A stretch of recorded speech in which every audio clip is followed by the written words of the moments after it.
Halo Sobat Konselor, Konselor Sahabat Siswa.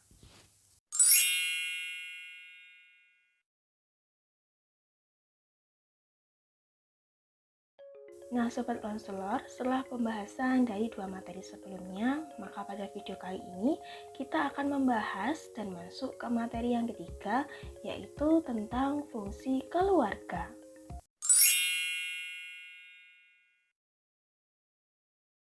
Sebelum kita masuk ke pembahasan materi, kita perlu tahu terlebih dahulu nih, makna dan arti dari fungsi keluarga itu sendiri.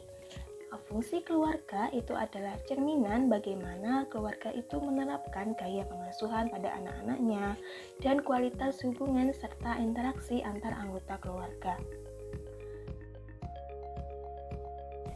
Oke, Sobat Konselor, di sini akan dijelaskan materi fungsi keluarga yang perlu kalian ketahui ketika akan merencanakan pernikahan di masa depan.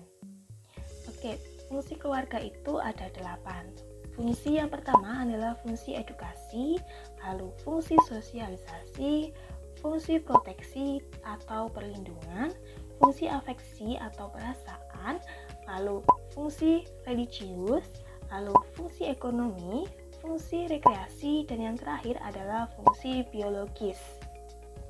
Oke, kita akan bahas satu persatu ya Sobat Konselor. Yang pertama adalah fungsi edukasi. Fungsi ini adalah fungsi keluarga yang pada umumnya itu berkaitan dengan pembinaan anggota keluarga. Sedangkan pada khususnya fungsi edukasi ini berkaitan dengan pendidikan anak. Contoh dari fungsi edukasi ini adalah pembentukan karakter anak dengan tidak melabeli anak atas perilakunya.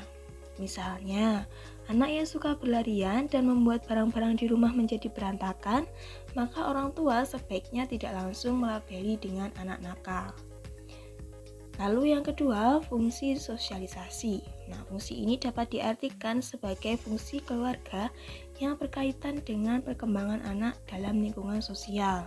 Contoh penerapan fungsi sosialisasi yaitu mengajak dan mengenalkan anak dengan keluarga besar, seperti paman, bibi, kakek, dan nenek. Nah, hal ini bertujuan untuk mendekatkan anggota keluarga satu dengan lainnya, serta melatih anak untuk bersosialisasi dengan lingkungannya. Lalu yang ketiga, fungsi proteksi atau perlindungan.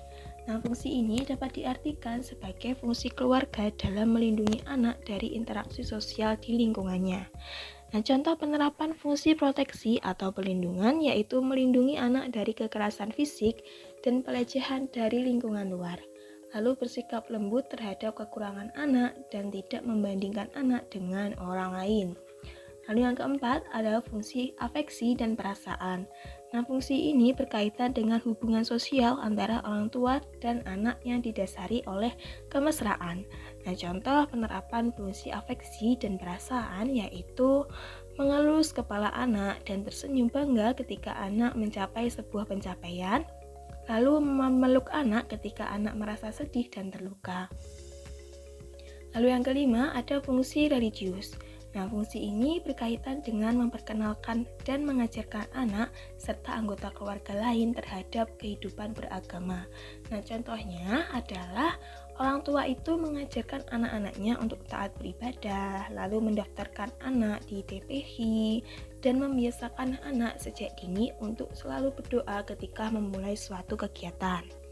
Lalu yang keenam ada fungsi ekonomi, yaitu fungsi keluarga dalam pengelolaan keuangan dan pemanfaatan untuk memenuhi kebutuhan anggota keluarga.